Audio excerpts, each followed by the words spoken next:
नमस्कार दोस्तों, market sentiment video में आपका स्वागत है। चलिए हमेशा की तरह हम डिस्कस करते हैं कुछ ऐसे स्टॉक्स के ऊपर जो रिसेंट में बहुत ही तगड़े वाले रेजिस्टेंस या फिर बहुत ही तगड़े वाले सपोर्ट जोन के आसपास ट्रेड कर रहे हैं। यूजुअली सीरीज के अंदर कुछ ऐसे स्टॉक्स हम आपके लिए लेकर के आते हैं जो वर्तमान में बहुत अच्छे रेजिस्टेंस या फिर बहुत ही अच्छे सपोर्ट जोन के आसपास ट्रेड कर रहे हैं और ऐसे स्टॉक्स के अंदर रिवर्सल और ब्रेकआउट और ब्रेकडाउन के साथ एक तगड़ा वाला मोमेंट अपन एक्सपेक्ट करके चल सकते हैं, जैसे कि हम हमेशा डिस्कस करते आए हैं। तो चलिए बिना देर किए चलते हैं हम स्टॉक्स के ऊपर। उससे पहले यदि आपने चैनल को सब्सक्राइब नहीं किया है, आप चैनल को सब्सक्राइब कर सकते हैं ताकि आगे आने वाली वीडियोस की आपको टाइमली अपडेट मिलता रहे। यदि हम बात करके चले अगले मार्केट के कुछ स्टॉक्स की, तो जो सबसे पहला स्टॉक हम लोगों ने अपने पिक में रखा है, ये ग्रेफाइट इंडिया का स्टॉक है। अगर कल की वीडियो आप लोगों ने देखा हो तो कल इसी स्टॉक को हम लोगों ने अपने पिक में रखा हुआ था। कुछ स्टॉक्स थे ग्रेफाइट इंडिया का, एवरेस्ट इंडिया का, इन सारे कुछ स्टॉक्स को हम लोगों ने कल भी अपने वॉच लिस्ट के अंदर ऐड किया था। और अगर मोमेंट की हम बात करके चले तो चार्ट के ऊपर आप देख सकते हैं जो हमारा लास्ट डिस्कशन था, लास्ट डिस्कशन के अंदर हम लोग ग्रेफाइट इंडिया के अंदर देख करके चल रहे थे कि मार्केट एक बफर सपोर्ट जोन बना करके चल रहा है और जितना तगड़ा वाला ये सपोर्ट जोन है, ऐसे में हायर पॉसिबिलिटी है कि अगर मार्केट इस सपोर्ट के नीचे सस्टेन करता है, डेफिनेटली एक अपने को सेल डायरेक्शन का ट्रेड मिलेगा। लेकिन इसके लिए अपने को पेशेंस मेंटेन करने की भी जरूरत थी क्योंकि सपोर्ट जोन हमारा काफी नीचे का बन रहा था। वही जो हम लोगों का अगला डिस्कशन था कि अगर सपोर्ट हमारा सस्टेन नहीं करता है, मार्केट अगर इसी जोन के आसपास रेसिस्टेंस सपोर्ट लेने की कोशिश करता है, देन डेफिनेटली एक बाई डायरेक्शन का हम रिस्क ले सकते हैं और बाई डायरेक्शन का रिस्क हमारा ग्रेफाइट इंडिया के अंदर ज्यादा फ्रूटफुल रहेगा। अगर हम आज के सिनेरियो की बात करके चले तो आज आप यहाँ पे देख सकते हैं कि ग्रेफाइट इंडिया का स्टॉक जो हमारा ओपन हुआ वो एग्जैक्ट अपर लेवल पे ओपन हुआ था और मार्केट कहीं ना कहीं सपोर्ट के नीचे सस्टेन नहीं कर पाई। ऐसे कंडीशन में अगर हम चाहते तो 12 बजे के आसपास जब हमारे चार्ट के ऊपर एक अच्छा खासा डोजी पैटर्न बना हुआ था, उस डोजी के ऊपर अगर हम अपने बाई डायरेक्शन की ट्रेड प्लान करते, डेफिनेटली एक तगड़ा वाला अपने को मोमेंट यहाँ से देखने को मिला है। इसी स्टॉक को वापस हम अपने पिक में रख करके चल रहे हैं कल के मार्केट के लिए भी, क्योंकि रिसेंट में जिस तरीके का मार्केट ने सपोर्ट दिखाया है, यहां से हम वापस वही मूवमेंट एक्सपेक्ट करके चल सकते हैं जो पिछले दिसंबर के आसपास से हमने ग्रेफाइट इंडिया के अंदर देखा है।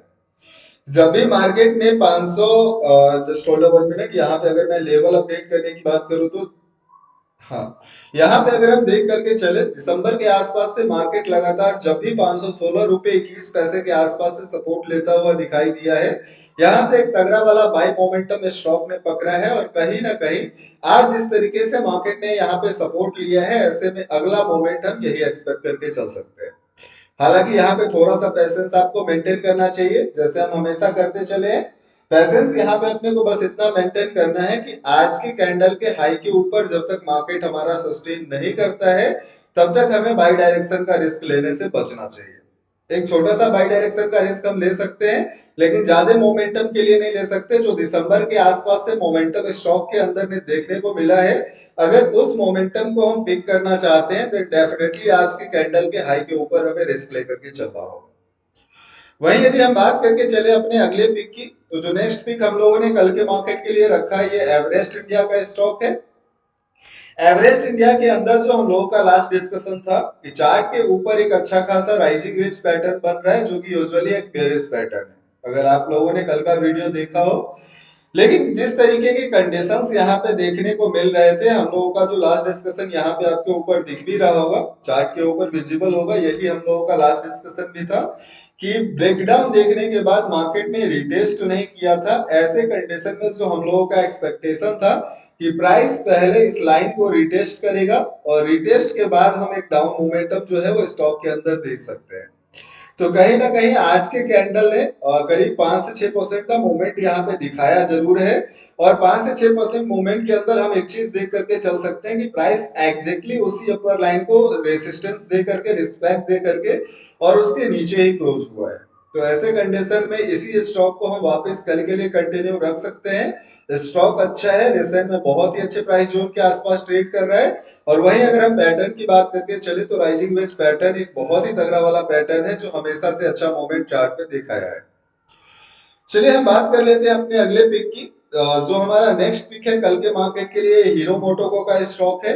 और हीरो मोटोको के स्टॉक के चार्ट के ऊपर अगर हम गौर करके चले तो हम देख सकते हैं कि जून हाफ से लेकर के और अभी तक जो है मार्केट वो कंसोलिडेशन फेज के अंदर ट्रेड कर रहा है। यहाँ पे अगर हम कंसोलिडेशन जोन की बात करके चले तो मार्केट लगातार जो जून हाफ से ट्रेड करते आ रहा है, ऐसे कंडीशन में जो मार्केट का कंसोलिडेशन जोन है वो अपर लेवल 5675 का है। वहीं अगर हम लोअर जोन की बात करके चले तो लोअर जोन मार्केट लगातार 5390 के आसपास जो है वो सपोर्ट लेते हुए दिखाई दे रहा है।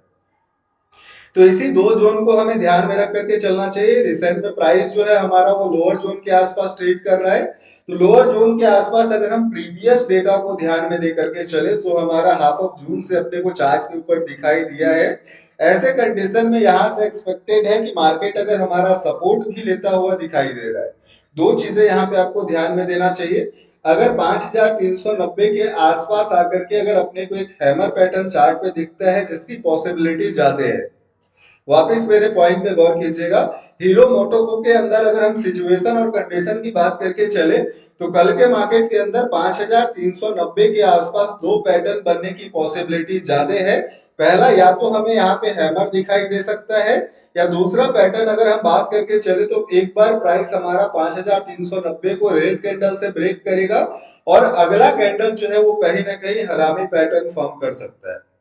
तो अगर ये दोनों पैटर्न हमें चार्ट के ऊपर विजिबल होते हैं, डेफिनेटली वहां से एक बाई डायरेक्शन का रिस्क हम लेकर के चल सकते हैं।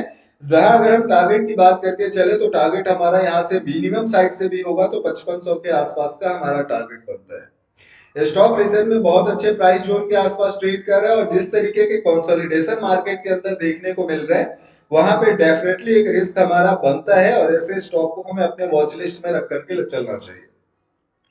वहीं यदि हम बात करें अपने अगले और आखिरी पिक की, तो जो अगला पिक हम लोगों ने रखा है, इस स्टॉक ने तो जम करके इन्वेस्टर को मुनाफा दिया था पिछले कुछ महीने के अंदर ही। ये आईआरएफसी का स्टॉक है और अगर आईआरएफसी के चार्ट के ऊपर हम गौर करके चले तो रिसेंट प्राइस 192 रुपए 27 पैसे का बन करके चल रहा है। वहीं एक चीज जो गौर करने वाली है आईआरएफसी के अंदर कि अगर हम आज के क्लोजिंग प्राइस पे गौर करें जो 192 रुपए 45 पैसे के आसपास का प्राइस हमें चार्ट के ऊपर दिख रहा है, इस प्राइस जोन के आसपास मार्केट ने बहुत ही तगड़ा वाला रेसिस्टेंस लिया था। रेसिस्टेंस पीरियड हमारा करीब फरवरी जनवरी लास्ट से लेकर के और जून जुलाई स्टार्टिंग तक मार्केट एग्जैक्ट इसी प्राइस जोन के आसपास एक रेसिस्टेंस लेते हुए दिखाई दे रहा था। वहीं जुलाई स्टार्टिंग में ये रेसिस्टेंस हमारा ब्रेक हुआ।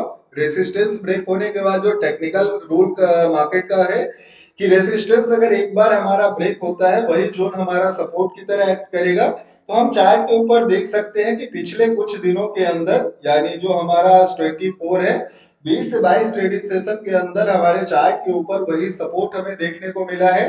और ऐसे कंडीशन पे यहाँ से दोनों पॉसिबिलिटी हमारा बनकर के चलता है। पहला, अगर ये सब सपोर्ट कल के मार्केट के अंदर सस्टेन नहीं कर पाता है आईआरएफसी, देन वापस हम 225 का लेवल अगले कुछ दिनों के अंदर देख करके चल सकते हैं। नहीं, यहाँ से हायर पॉसिबिलिटी की अगर हम बात करके चले तो हायर पॉसिबिलिटी चार्ट के ऊपर बन रहा है कि सपोर्ट हमारा कल के मार्केट के अंदर ब्रेक हो सकता है।